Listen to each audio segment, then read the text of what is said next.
गुरुर्ब्रह्मा गुरुर्विष्णु गुरुर्देवो महेश्वरः गुरुः साक्षात् परं ब्रह्म तस्मै श्री गुरवे नमः। नारायण नारायण नारायण नारायण। आज 22 नवंबर है। आज हम आनंद रस रत्नाकर के पृष्ठ में परम पूज्य महाराज श्री के द्वारा जो प्रवचन में सिद्ध पुरुषों से सेवित मूर्ति में विशेषता, सिद्ध पुरुषों से सेवित मूर्ति में विशेषता आ जाती है, इस शीर्षक के अंतर्गत ये जो आज का पृष्ठ है, जो मंदिरों में अर्चा विग्रह मूर्तियाँ होती हैं उनमें विशेषता तेज, उनका जो तेज यानी उनकी जो उनका प्रभाव देखने में आता है। तो नीचे आखिरी वाक्य में बताएंगे, बहुत सारे कारण हैं, पर आज के पृष्ठ में एक विशेष कारण पर प्रकाश डालने वाले हैं। वो क्या है? सिद्ध पुरुषों से सेवित मूर्ति में विशेषता आ जाती है। कथा पहले हम लोग पढ़ लेते हैं, जो महाराज ने यहाँ अपने प्रवचन में वहाँ बताई थी, जिसका संकलन यहाँ किया गया है। एक सेठ एक सोने का मंदिर बनवा रहे थे। उनका ऐसा विचार था कि जब स्वर्ण मंदिर बन जाएगा तब उसमें भगवान विराजेंगे। अच्छा, अब वो जहाँ बनवा रहे थे मंदिर, वहाँ समीप ही एक साधु की झोपड़ी थी। साधु के पास धन था नहीं, तो अब वो साधु देख रहा है कि हमारे सामने ये बहुत विशाल मंदिर बन रहा है, स्वर्ण मंदिर। तो उसने क्या किया, उसके पास धन होता सेठ के जैसे तो शायद वो भी मंदिर बनाता, पर चूंकि उसके पास धन था नहीं, तो उसने यह करना प्रारंभ किया कि जैसे जैसे सेठ के मंदिर में सोने की ईंटें रखी जाएं, वैसे वैसे वह अपने मन में भी सोने की ईंट जमाने का चिंतन करे। कल महाराज ने अंतिम वाक्य में कहा था कि चाहे जैसा मानकर चिंतन करो, किंतु करो भगवान का ही। तो महात्माओं के लिए तो ये स्वभाव हो जाता है। तो अब उसने जो है देखा कि भाई इतना काम चल रहा है, तो अपने चिंतन में उसने अपने हृदय में वो मंदिर बनाना शुरू कर दिया। दिन भर जब तक सेठ के मंदिर का काम हो, साधु भी चिंतन करे। क्या चिंतन करे? मन में वो भी वैसा ही मंदिर बनवा रहा है, चिंतन से बना रहा है। अच्छा, अब अंत में हुआ क्या? कहते हैं कि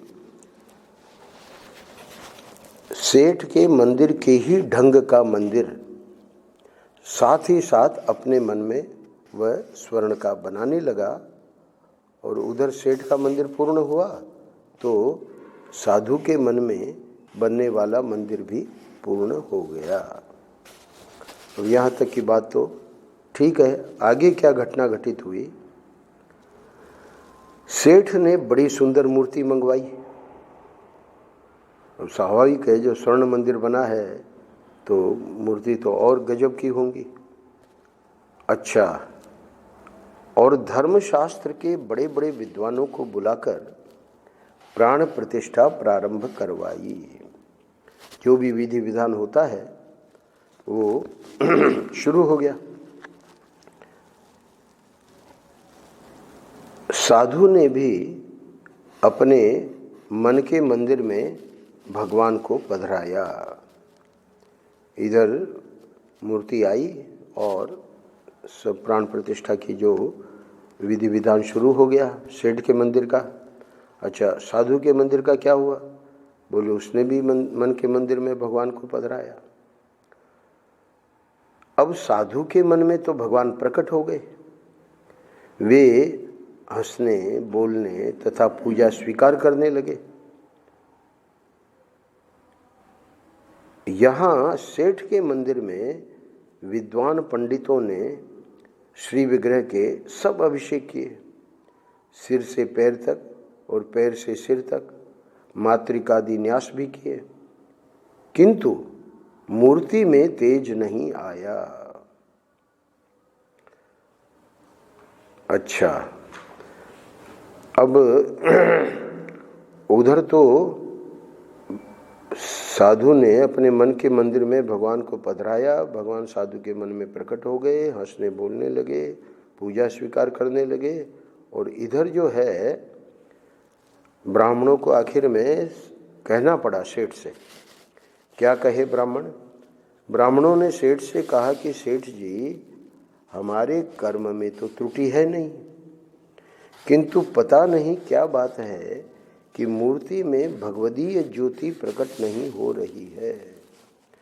विधि विधान में जो भी लक्षण होते हैं भगवदीय ज्योति प्रकट होने के, तो वो लक्षण ब्राह्मणों को जब अनुभव में नहीं आए तो सेठ को बता दिया कि भाई कर्म में तो त्रुटि नहीं है, पर हम नहीं जान पा रहे हैं, हमको नहीं समझ में आ रहा है कि भगवदीय ज्योति क्यों नहीं प्रकट हो रही है। क्योंकि अन्यत्र जहाँ जहाँ भी ब्राह्मण लोग आचार्य के निर्देशन में करते थे तो हो जाता था, भगवदीय ज्योति प्रकट हो जाती थी। यहाँ नहीं हो रही है। अच्छा, स्वर्ण मंदिर इतना कहने का अर्थ है कि कोई मामूली घटना नहीं। तो अब जो है वो जो सेठ जी हैं वो बहुत दुखी हुए।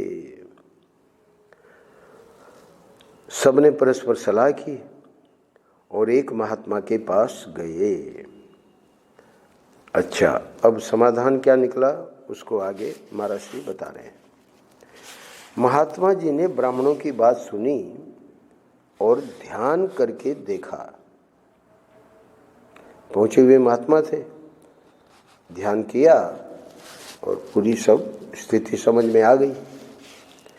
क्या समझ में आई?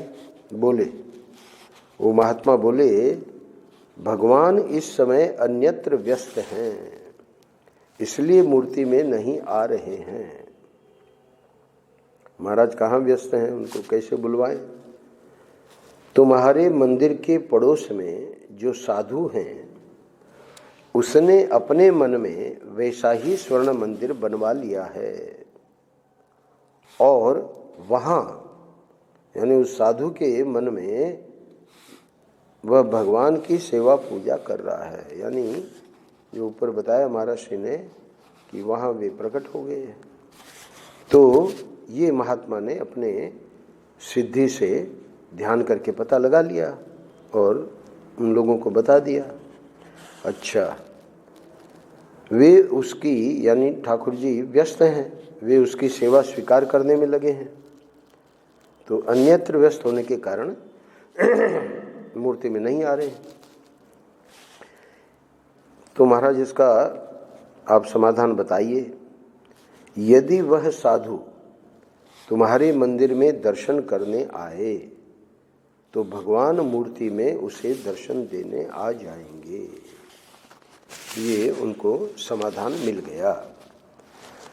अब देखिए, जब से स्वर्ण मंदिर बनना शुरू हुआ उस सेठ ने कभी भी जाके न तो उस साधु को प्रणाम किया है ना, न उसकी कोई महत्व बुद्धि थी। पर अब जब पता लगा कि जो मंदिर में मूर्ति में भगवदीय ज्योति प्रकट नहीं हो रही है, इसके पीछे रहस्य ये है, तो सेठ का स्वर्ण मंदिर बनाने का गर्व नष्ट हो गया। ठाकुर जी को उसका गर्व नष्ट करना था। चाहते तो भगवदीय ज्योति प्रकट हो जाती, क्योंकि जब विधि विधान सब ठीक था, पर उससे क्या होता कि सेठ के ऊपर भी कृपा करनी थी ठाकुर जी को।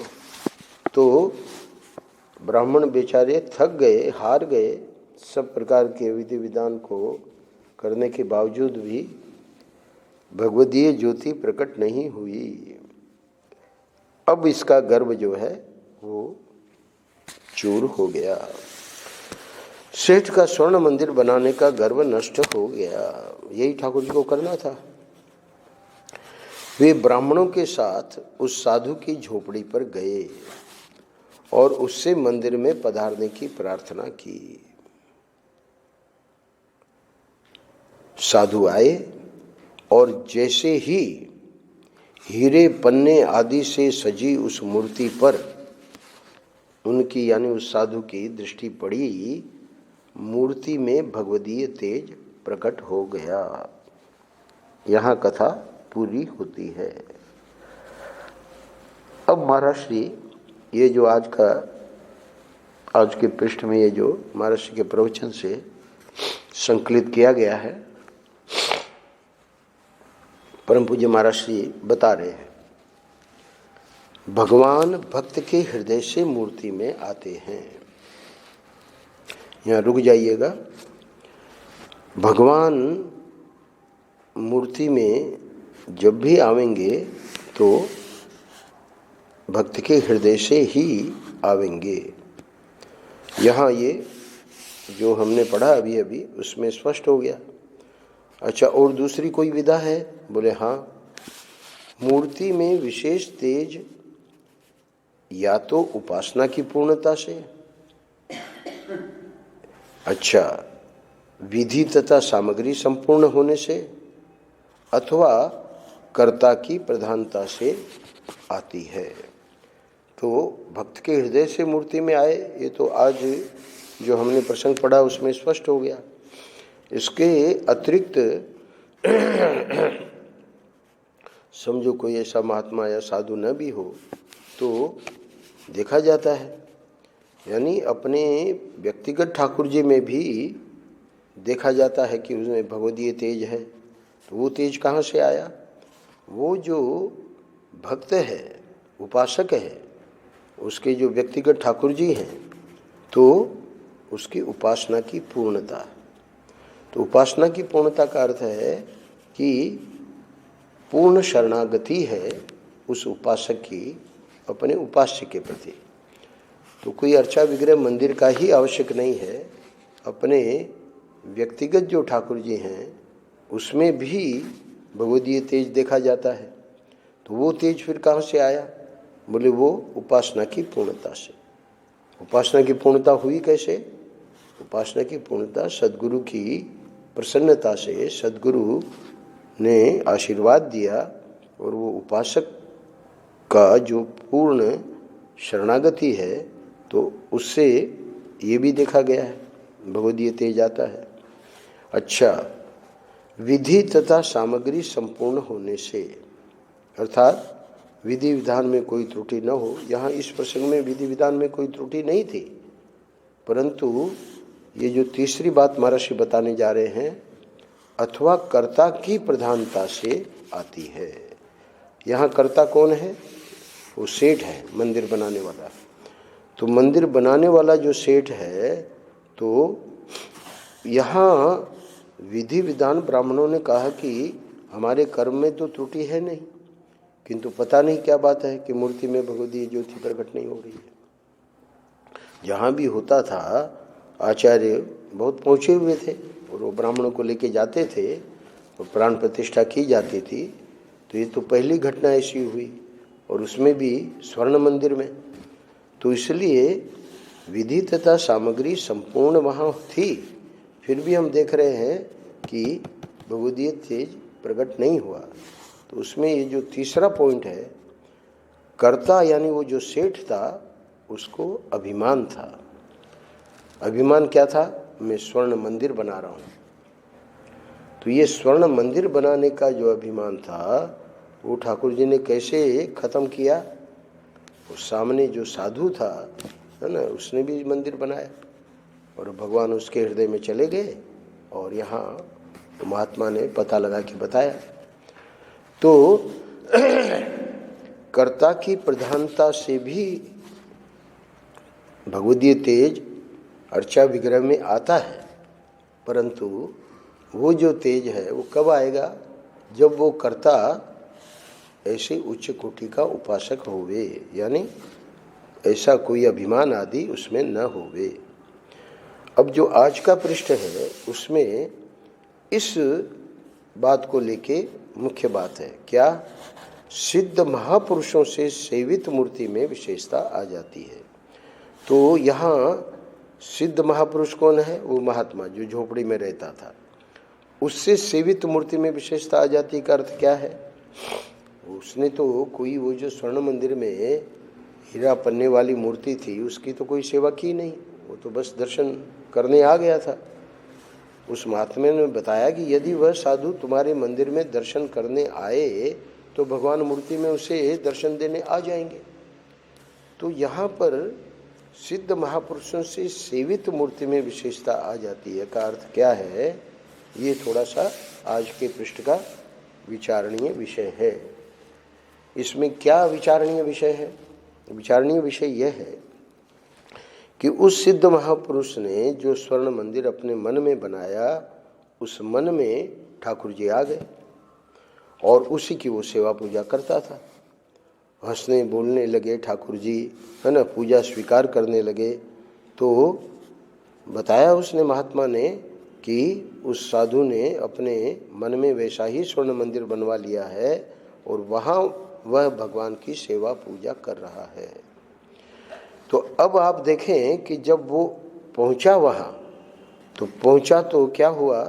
साधु आए और जैसे ही हीरे पन्ने आदि से सजी उस मूर्ति पर उनकी दृष्टि पड़ी, मूर्ति में भगवदीय तेज प्रकट हो गया। क्या अर्थ हुआ? यानी वो जो मूर्ति, वो जो ठाकुर जी उसके हृदय में, ऐसा नहीं है कि स्वर्ण मंदिर बनाने के बाद ही ठाकुर जी साधु के हृदय में आए, वो तो साधु के हृदय में पहले से ही है। पर यहाँ ये जो घटना बता रहे हैं उसमें वो जो सिद्ध महापुरुषों से सेवित मूर्ति, तो सिद्ध महापुरुष यहाँ ब्रह्मचारी का पूरा लिखा है, लिखवाया है राजेंद्र ने।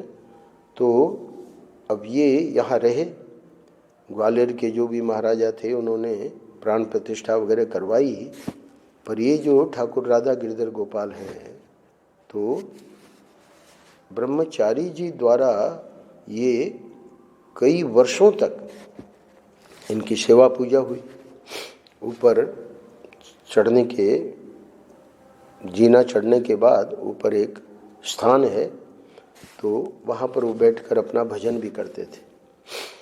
तो क्योंकि मंदिर तो बाद में खुलता है, ये लोग तो अपना 3 बजे उठ जाते हैं, उठ के अपना भजन 3-3 घंटा ध्यान लगाते थे।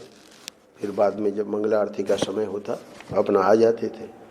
तो उनकी भजन स्थली भी ऊपर है। वो जो ब्रह्मचारी जी द्वारा वर्षों तक ये जो अर्चा विग्रह सेवित हुए, तो उससे हुआ क्या? बाद में कालांतर में भले इनकी सेवा पूजा ठीक तरह से नहीं हो रही थी, पर ठाकुर जी ने प्रेरणा करी महाराज जी को, और आज हम देख रहे हैं कि 32 साल महाराज जी को होने जा रहे हैं।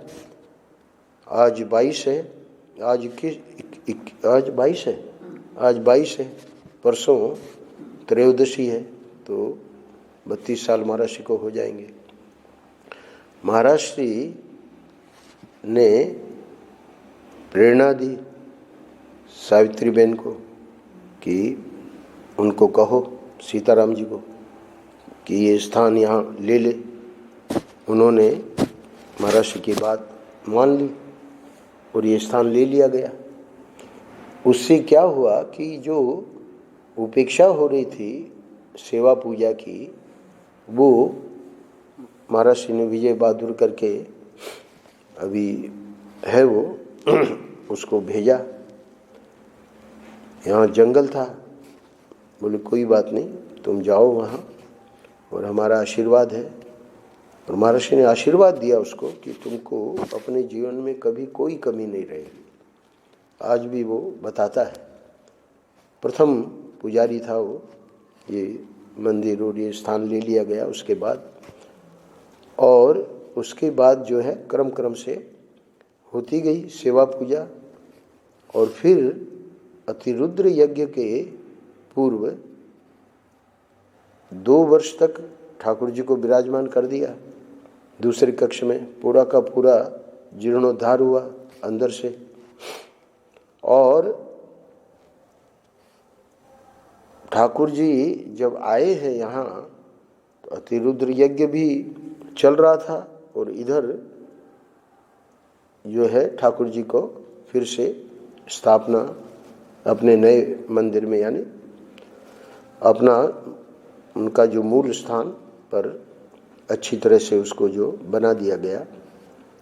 ठाकुर जी की यात्रा निकाली गई और सबको दर्शन दिया ठाकुर जी ने। बाहर सड़क तक गए और फिर वो यात्रा यहाँ आई, ठाकुर जी यहाँ आए। तो हम देख रहे हैं कि उत्तरोत्तर जो है अतिरुद्र यज्ञ के बाद अब जो सेवा पूजा का जिस प्रकार का रूप है वो और अद्भुत है। अच्छा, शिव जी भी आ गए।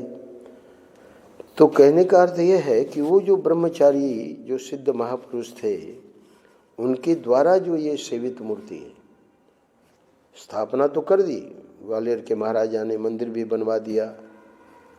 मंदिर में शिखर था नहीं, ये 4 गुंबज जो देख रहे हैं आप लोग वो भी नहीं थे। जब ये स्थान ले लिया गया तो ओंकारानंद जी को ये प्रेरणा हुई और बाकी जैसे जैसे बताया सीताराम जी ने ये सब करवाया। शिखर भी बना, 4 गुंबज बने। और इसके बाद तो अतिरुद्र यज्ञ के पूर्व तो इतना विशाल जो द्वार बना है और पूरे के पूरे परिसर का जीर्णोद्धार जो हुआ है।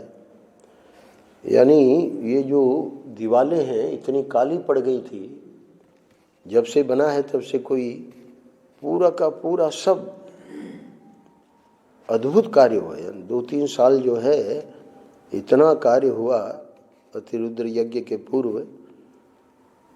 और ये बात इतनी बतानी है कि सिद्ध महापुरुषों से सेवित मूर्ति में विशेषता आ जाती है। तो हमारे ये जो ठाकुर राधा गिरधर गोपाल हैं तो ये तो हमारे सामने ही है आज के पृष्ठ की व्याख्या। पर यहाँ पर हमको जो नाभादास जी ने एक पद लिखा है उस पद के आधार पे थोड़ी सी मैं चर्चा करूँगा।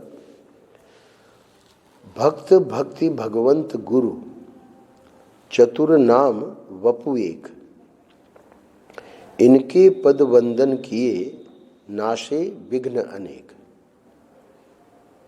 जैसे रामायण है, महाभारत है और भी बहुत सारे ग्रंथ हैं, तो वैसे ही नाभादास जी ने भक्तमाल की रचना की। उसके पीछे बहुत बड़ी इतिहास है, उस इतिहास में हम नहीं जा रहे हैं। वो जो भक्तमाल की रचना करी उसका मंगलाचरण का ये श्लोक है। और श्लोक क्या है? ये तो पद है, श्लोक तो संस्कृत में होते हैं। तो ये जो पद है, भक्त भक्ति भगवंत गुरु चतुर नाम वपु एक, इनके पद वंदन किए नाशे विघ्न अनेक। धर्म सम्राट करपात्री जी महाराज की भी दृष्टि गई इस मंगलाचरण पे। महापुरुष लोगों का तो अध्ययन बहुत गजब का होता है। उन्होंने बताया है कि इस पद में वेद वेदांत का सब रहस्य भरा पड़ा है। तो यहाँ पर भी हम देखें कि सबसे पहले भक्त को लिया है। फिर वो जो साधना हम लोग करते हैं, भक्ति करते हैं, उस भक्ति महारानी को लिया, तीसरा लिया भगवंत को, और चौथा लिया गुरु को। ये चार जो हैं, कहने में चार नाम हैं, पर इनका जो स्वरूप है,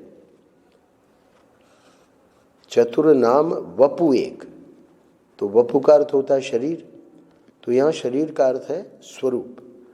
तो स्वरूप जो भक्त का है वही भक्ति का है, वही भगवान का है और वही गुरु का है।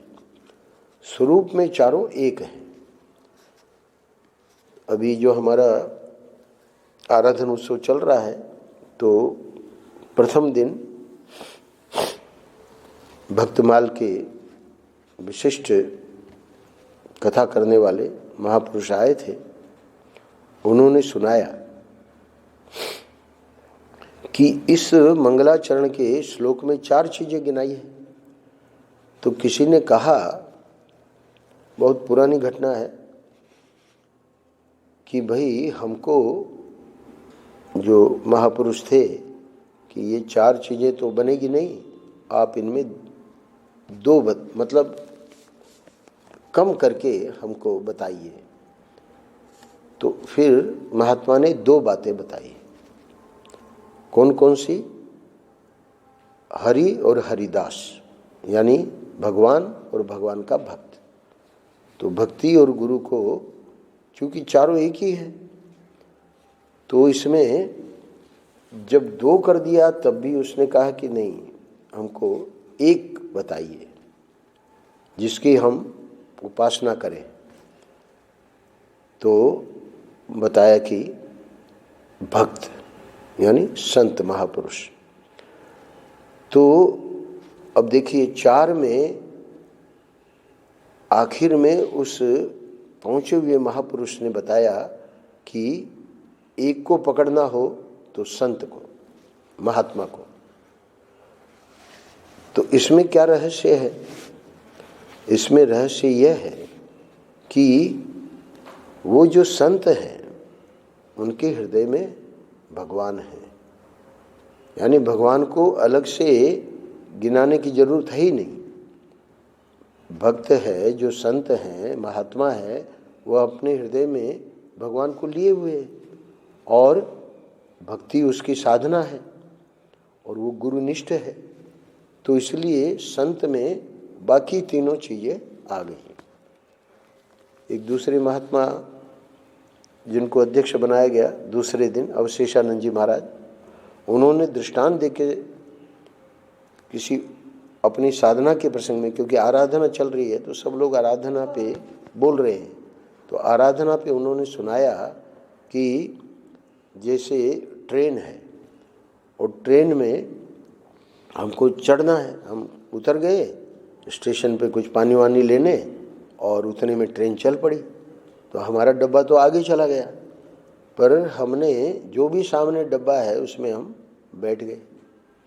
तो अब बैठ गए तो क्या हुआ, बहुत सारी ट्रेनों में तो अंदर से मतलब जुड़ा हुआ रहता है, तो अंदर चल के हम लोग अपने कक्ष में, अपने डब्बे में पहुंच जाते हैं। न भी जुड़ा हुआ तब भी कोई बात नहीं, अगले स्टेशन पे उतर के अपने कक्ष में चले गए। तो कहने का अर्थ यह है कि चार जो हैं वो स्वरूप से एक ही है। तो किसी भी चीज को पकड़ो, चाहे भगवंत को पकड़ो, चाहे गुरु को पकड़ो, चाहे भक्ति को पकड़ो, चाहे संत को पकड़ो, पर जब पूछा गया कि हमको एक बताइए तो संत को बताया गया, भक्त को बताया गया, महात्मा को बताया गया। तो महात्मा जो है उसके हृदय में ये ठाकुर जी विराजमान रहते हैं। महर्षि कहते हैं कि हमारे हृदय में भी है, पर वो मानो घूंघट का, तो घूंघट यानी सावरण, और महात्मा में निरावरण, उसमें कोई घूंघट नहीं। तो महात्मा में निरावरण जो ठाकुर जी रहते हैं वही महात्मा की विशेषता है। तो इसलिए सिद्ध महापुरुषों से सेवित मूर्ति में हरिदास जी ने प्रकट किया बिहारी जी को, आप लोग सब जानते हैं। तो ऐसे ही जितने भी मंदिर हैं उनके पीछे इतिहास है। अर्चा विग्रह जिनके बहुत भगवदीय तेज से, द्वारकाधीश मंदिर आप जाएं, आपको हटने का, वैसे तो बिहारी जी के लिए भी लोग एक बार खड़े हो जाते हैं तो वहाँ हटने का मन नहीं होता है। ऐसे ही द्वारकाधीश है, जगन्नाथपुरी है, ऐसे ऐसे अर्चा विग्रह हैं कि एक बिल्कुल जो पत्थर दिल है वो भी अगर वहाँ खड़ा हो जाएगा तो वो वहाँ से हटना नहीं चाहेगा। इतने अद्भुत अद्भुत विग्रह हैं। तो भगवदीय तेज जो है वो सिद्ध महापुरुषों से सेवित मूर्ति में विशेषता आ जाती है। नारायण नारायण नारायण नारायण। श्री राम जय जय राम, श्री राम जय जय